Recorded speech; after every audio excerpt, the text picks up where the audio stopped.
Charlotte is a tragic and chilling tale that has haunted New England for generations.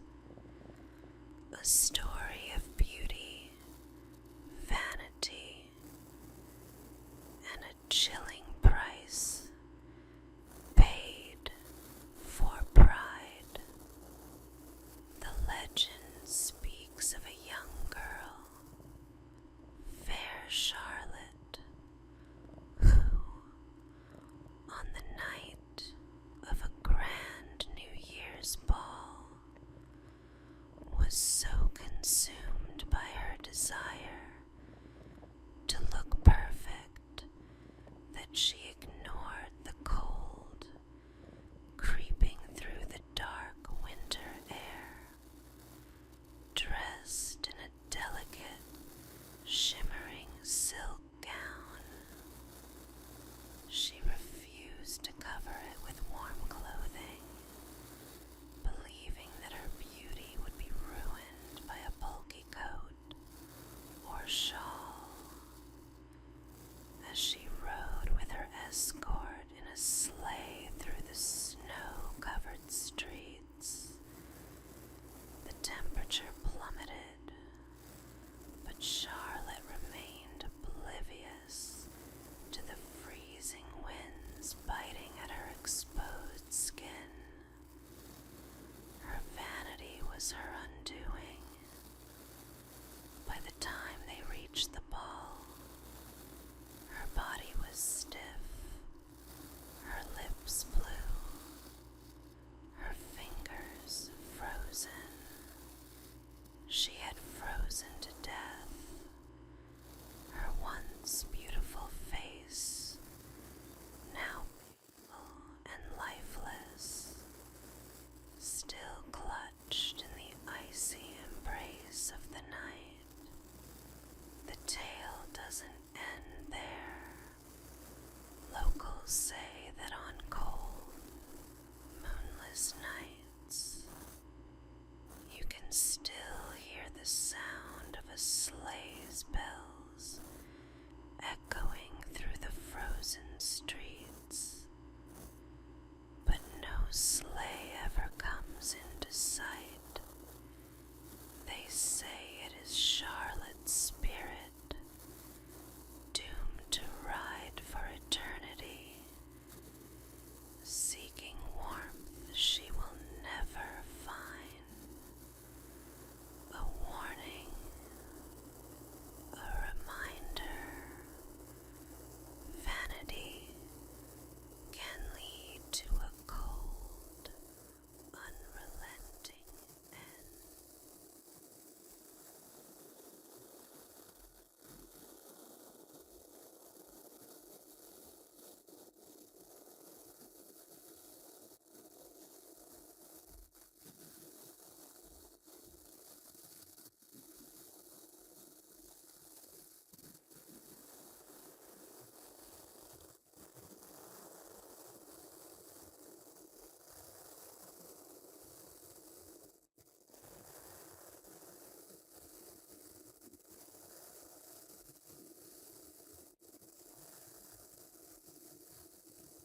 The elevator game is a sinister ritual whispered among the daring and the doomed, a game that promises entry to an alternate world, but at an unspeakable cost. Born from the depths of the internet in 2008 on the Japanese site 2channel, this legend has lured thrill seekers into its dark embrace with promises of forbidden knowledge and spine-chilling danger. The instructions are deceptively simple. Enter an empty building with at least 10 floors and ride the elevator alone, following a specific, eerie sequence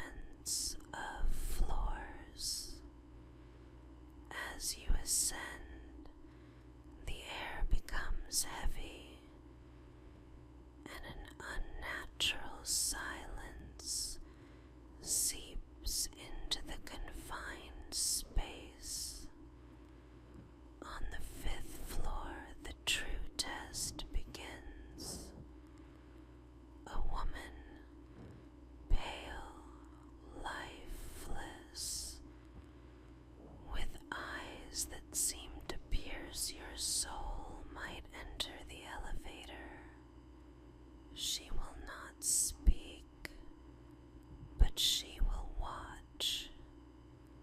Do not look at her. Do not acknowledge her. She is not human. If you complete the sequence, you'll find yourself in another world.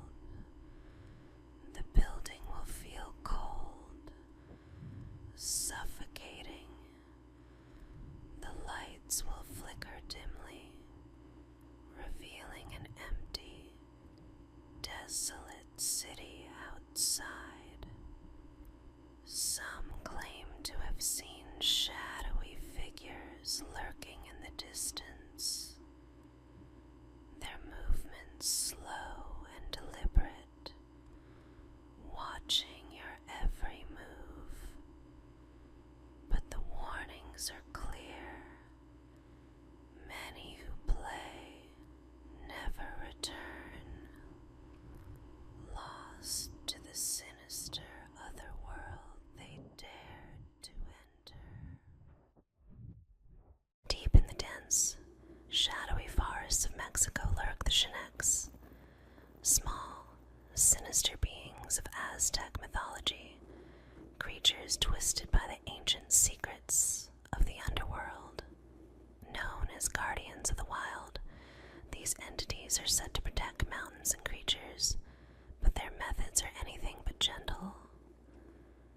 Those who wander too far into their realm often find themselves lost, surrounded by the whispering shadows of these creatures, who watch with dark, gleaming eyes. The Shinekes appear as tiny men and women, but don't let their size fool you. They are as ancient as the mountains themselves, with wrinkled faces that twist into sly, knowing smiles, and voices that mimic the sounds of the forest. Leaves rustling, branches cracking, animals calling. They're often spotted just out of reach, watching intruders with a curious, malevolent gaze. And if you catch a glimpse of them, it's already too late. Legend has it that the Chinex guard their sacred lands with ruthless cunning. If they catch you trespassing, they'll trap you in their twisted labyrinth of roots and shadows, luring you deeper and deeper until you're utterly lost. And for those unfortunate enough to cross their path directly, the Chinex are said to steal a part of your spirit, leaving you hollow, haunted, a mere shadow of your former self. Some who have encountered the Chinex return, but they're never quite the same. They speak of hearing eerie laughter that echoes in their minds, seeing flashes of tiny figures darting through the corner of their vision, and they always warn, never stray too deep into the forest. The Shinekes are watching, guarding, waiting, for they are the keepers of the wild, and their spirits hunger for any who dare to disturb their domain.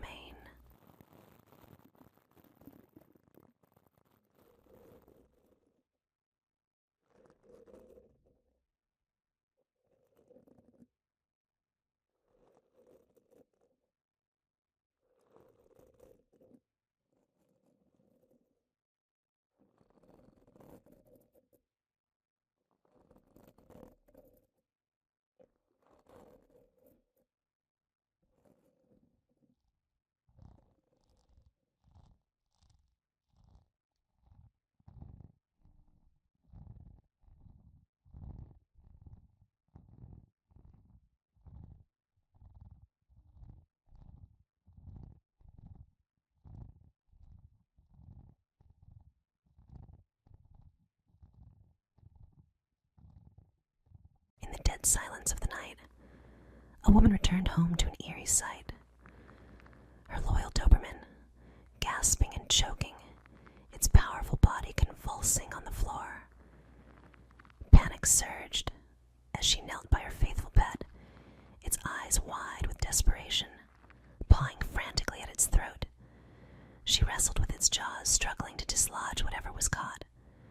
Finally, with a sickening pull, she freed a grotesque object, a severed, bloodied human finger. Horrified, she quickly dialed the vet, explaining in broken words the disturbing discovery. "Get here now," she urged, barely able to suppress the terror building inside her.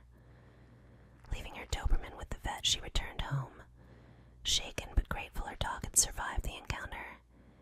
Yet as she walked into her darkened living room, a sudden chill ran down her spine. Her skin prickled as if she was being watched. Then came a soft, almost imperceptible sound. Something dragging across the floor, moving closer. She reached for her phone, heart pounding, and dialed the police, whispering her fears into the receiver. When the officers arrived, they searched the house. In the shadows of her bedroom closet, they found him, a man crouched and clutching his bleeding hand, his face twisted in rage and pain, his gaze wild. Her Doberman had done more than just protect. It had bitten clean through the intruder's fingers, forcing him into hiding as he bled out in her own home, lurking only feet away. As they hauled the intruder away, the woman shivered, realizing how close she had been to unspeakable horror. Her brave Doberman had saved her life, but the chilling reminder of those bloodied fingers, a haunting trophy of terror, would forever linger in her memory.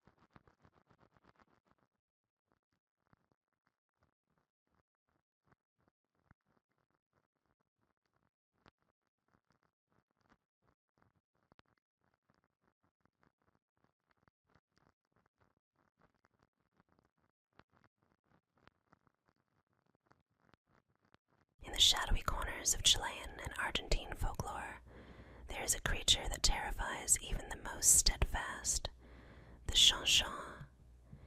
This isn't any ordinary bird. It is a dark spirit, a twisted sorcerer transformed, taking the grotesque form of a disembodied head with enormous, bat-like wings, formed from its own ears. The chanchon is said to haunt the night, its eerie, blood-curdling cry, "Tee, tee, tee," echoing through villages and sending icy chills down the spines of those who hear it. Legend tells of powerful magi, sorcerers who could transcend the human form and, through a dark ritual, separate their heads to transform into the chanchon. As these sinister heads take flight, they prowl the darkness, seeking their victims, driven by an insatiable thirst for fear, with piercing red eyes that glow against the inky sky, and fanged teeth that glint in the moonlight. The chanchon is more than a mere creature. It is an omen of death, a harbinger of doom. Villagers claim that if you hear the chilling toot toot toot cry, you must hide and remain absolutely silent, for the chanchon can sense even the faintest breath, the slightest heartbeat. Its presence drains warmth from the air, leaving a deathly chill in its wake. Some who have dared to look up at the sky during the cries swear they have seen the chanchon hovering, watching, waiting, and for the unlucky ones it chooses to descend upon. A strange, feverish sickness follows, lingering like a dark curse. Those who have encountered the chanchon and lived to tell the tale often describe nightmares that plague them for weeks afterward. Visions of a head with flapping ears, soulless red eyes, and that unending, haunting cry. To this day, the chanchon remains a whispered fear in the quiet villages along the Andes, a ghostly predator that rules the night skies. So if you ever hear that distant ghostly toot toot toot cry in the dead of night, beware. The Jean-Jean may be circling above, its gaze set on you, eager to claim yet another soul in the darkness.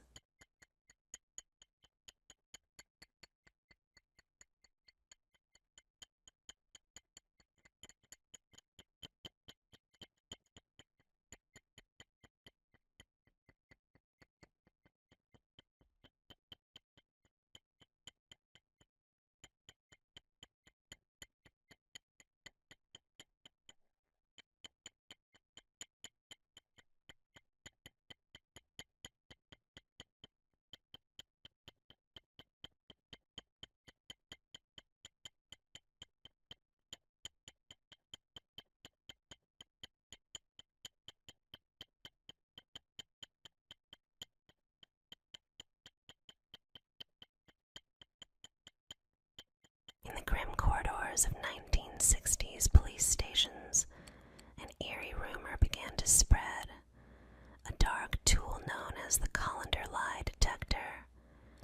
It wasn't an ordinary machine, but a contraption as twisted as the minds of those who wielded it. Stories tell of police or military interrogators, grim-faced and humorless, who would lead suspects into dim, flickering rooms. There, in the center of a barren table, sat a colander, connected by tangled wires to a clunky, whirring photocopier. With cold hands and steely eyes, they would press the colander onto the suspect's head, the metal pressing down cold and biting. The suspect, bewildered and terrified, would feel every nerve prickling with dread, trapped under that metallic cage as the interrogators began their relentless questioning. For every answer, their eyes would narrow, scrutinizing the slightest twitch, listening to the hum of the machine as if it were an oracle. And then the moment of terror, the photocopier would sputter, lights flashing as it spat out a single sheet of paper. In bold, damning letters it read, "He's lying. No escape. No mercy." The suspect's denials would crumble under the weight of that simple, ominous phrase. Each lie printed like a final verdict, sealing their fate in ink. For hours the interrogation would continue, each piece of paper a silent accusation. Those trapped by the colander lie detector soon broke, their confessions ripped from them by fear and paranoia, convinced the machine held powers beyond human comprehension. And while rational minds would dismiss this setup as a mere psychological trick, to those who lived through it, the memory of that cold colander and the whispering hum of the photocopier still haunts their darkest nightmares. They say that some suspects, after enduring this twisted ritual, could still hear the faint sound of that photocopier, a ghostly reminder of the machine that could see through lies and leave nothing but a trail of fear in its wake.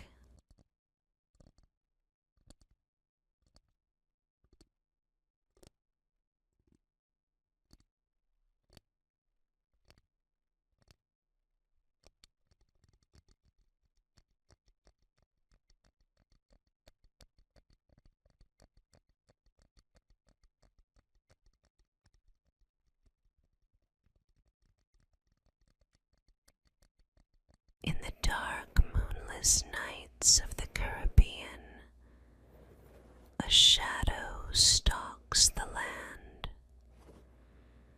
a creature known only as the chupacabra. The name goat sucker strikes fear into the hearts of those who whisper its legend.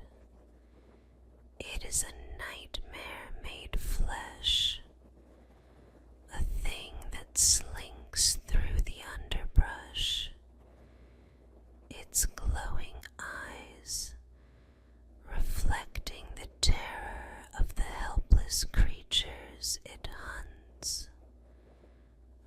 first seen in Puerto Rico, the chupacabra is no mere animal. It is a monstrous, nightmarish predator with a hunger that cannot be quenched. Descriptions vary. Some say it has the spiny reptilian back of a creature from the depths of hell. Others speak of a beast with fangs like razors and claws like daggers. But one thing is certain: the chupacabra is a bloodthirsty killer. Livestock, especially goats, are its favored prey. In the dead of night, it strikes without warning. The victim is drained of its blood. The lifeless body left behind is a grim warning to anyone foolish enough to venture too close. The chupacabra doesn't leave a trace, only a chilling, inexplicable silence in the air, and the unmistakable scent of death. To those who have encountered it, the terror is real, and once you know its name, you can never escape its haunting presence. In the quiet town of Terrell, Texas, whispers of a woman known as Clara Crane still echo through the streets. Her legend, a chilling reminder of the darkness lurking beneath the surface of everyday life. Clara, or as she's feared to be called, the Candy Lady, was once a sweet-faced woman, a stranger to no one, who always seemed to have a pocket full of treats for the children who dared to approach her. But her candy was no innocent delight. No, it was something far more sinister. It is said that Clara lured children into her grasp with the promise of sugary sweets, a gleam of kindness hiding the abyss of madness beneath her pale skin. Once they followed her into the shadows, they were never seen again. Parents, frantic with worry, found only the faintest traces. A few candies dropped on the ground, a small shoe, a forgotten doll. The children had vanished without a trace, swallowed whole by the night. The authorities could never find Clara. Some say she was the inspiration behind a real unsolved case of missing children in Terrell, where it was believed she kidnapped and then disappeared them into her twisted, hidden lair. Others claim she still roams the town, waiting for the next relaxed, curious soul, a soft voice beckoning them closer with the rustling of candy wrappers until the air thickens with the smell of decay and fear. And if you ever hear the faint crinkle of paper behind you in the dark, or feel the brush of cold fingers against your arm, beware. Clara Crane may be closer than you think.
The clown doll is a chilling urban legend that has haunted many late-night conversations.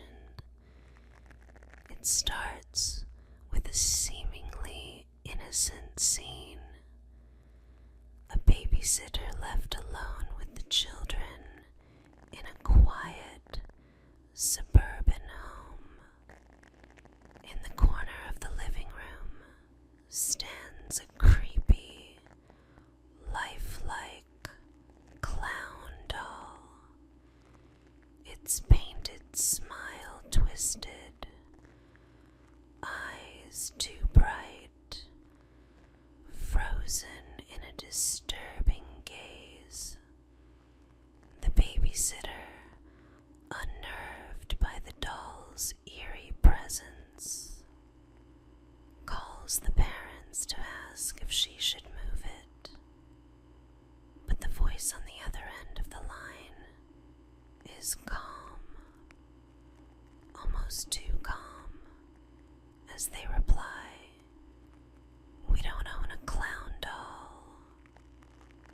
Terrified, the babysitter checks the kids, who are fast asleep, and locks every door. But in the dark silence, a faint sound comes from the living room, a soft scraping, like something moving.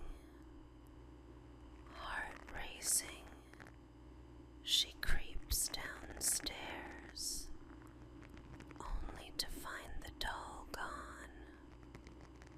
Before she can react, she hears footsteps behind her, a cold breath on her neck. The clown doll wasn't a doll at all.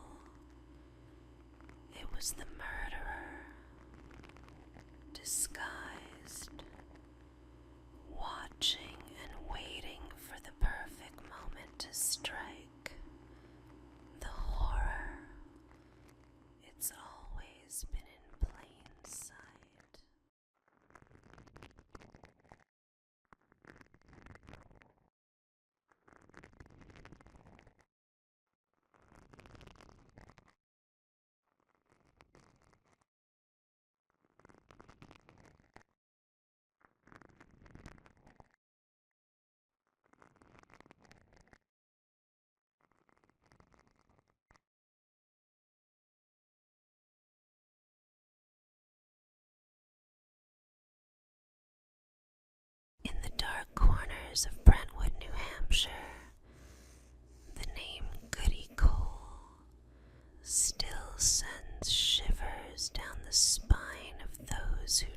speak it.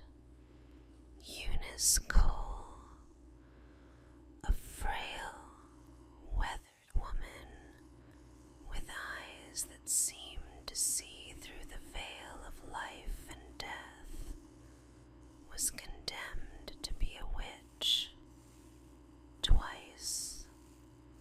The first accusation came in 1656, when the village suffered one tragedy after another. Crops withered, children fell ill, and livestock died in grotesque, unnatural ways. Whispers spread like wildfire.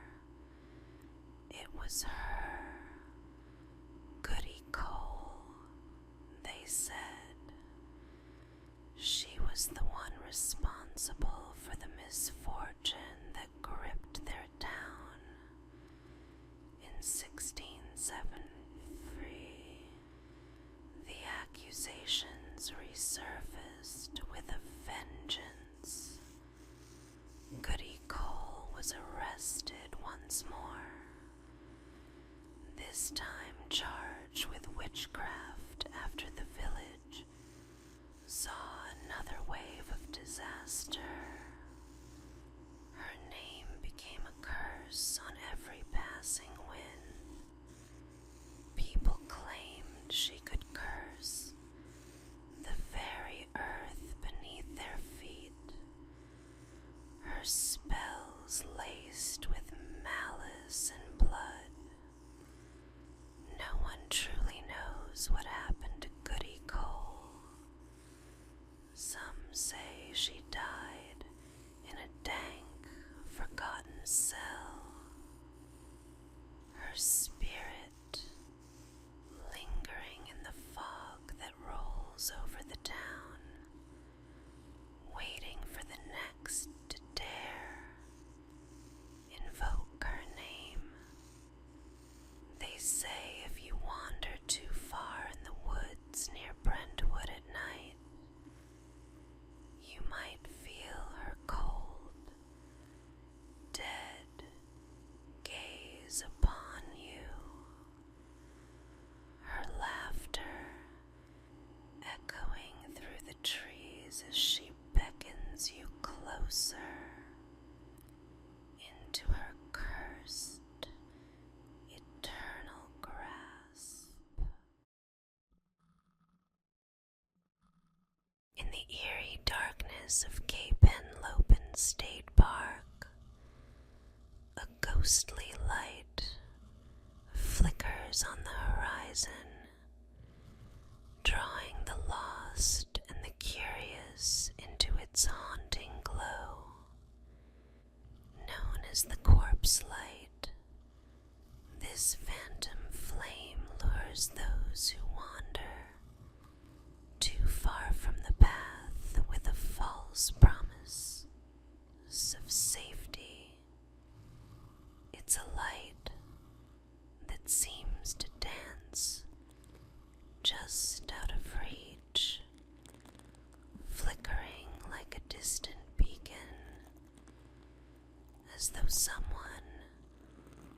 or something is waiting for you to follow. But don't be fooled by its warm, inviting glow. Those who have dared to approach the corpse light speak of a terror that creeps up behind you, growing colder and darker with every step you take toward it. The closer you get, the dimmer the light becomes, until it vanishes entirely, leaving you lost in a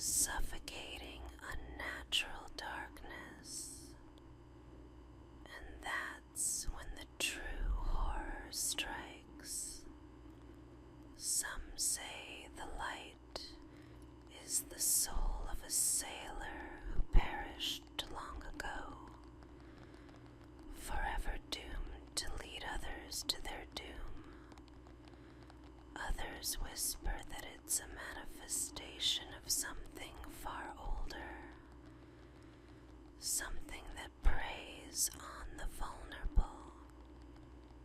Many who followed it have disappeared without a trace, their final screams swallowed by the night. If you ever see the corpse light flickering in the distance, turn away. The light is a trap, and it will never let you leave.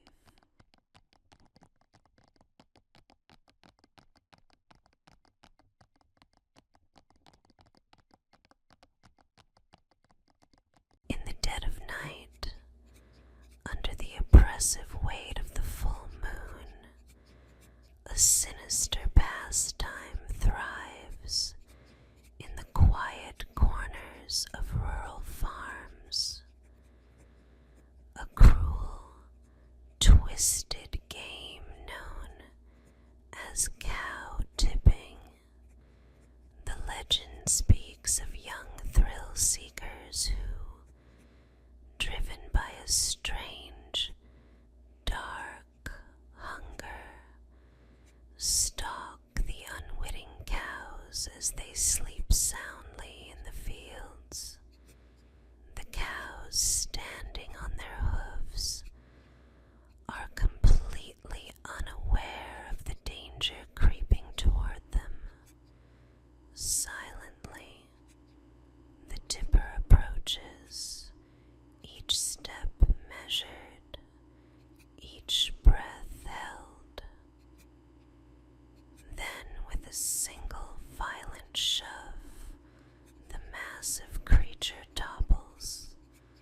The thud of the cow crashing to the earth echoes through the still night, a shocking sound that shatters the quiet like a gunshot. The cow, stunned and disoriented, struggles to rise, its heavy body too disoriented to defend itself. But it's not just the thrill of the topple that lingers. There's something deeply unsettling about the practice. Some say it awakens something ancient, a curse bound to the land. There are whispers in the shadows that those who partake in cow tipping may be marked, followed by a presence that never leaves them.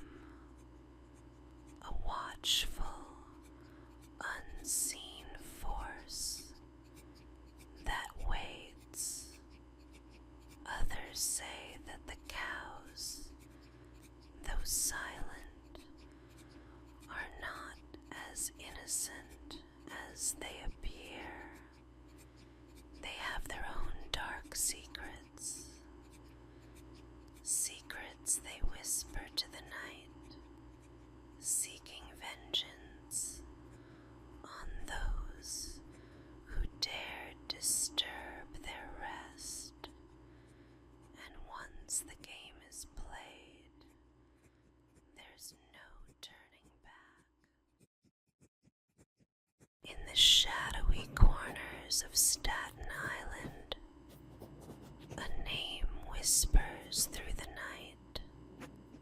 Cropsey, once a harmless tale to keep children in line, it has grown into a nightmare that stains the very land.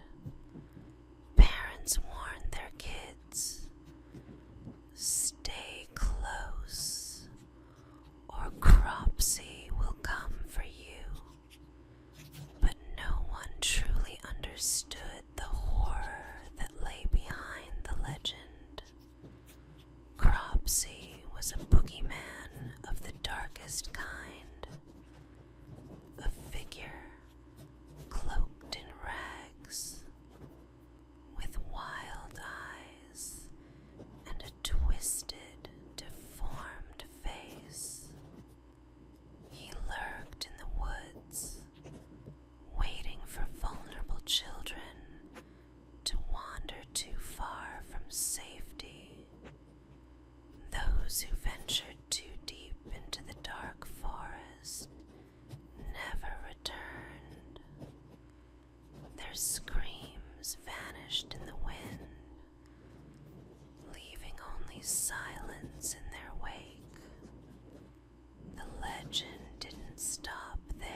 twisted figure who matched the horrors of the folklore, convicted of kidnapping and terrorizing children.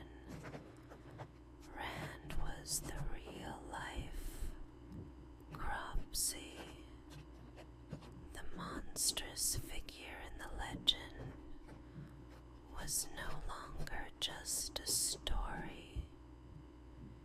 It was flesh and blood, roaming the streets of Staten Island, snatching children one by one.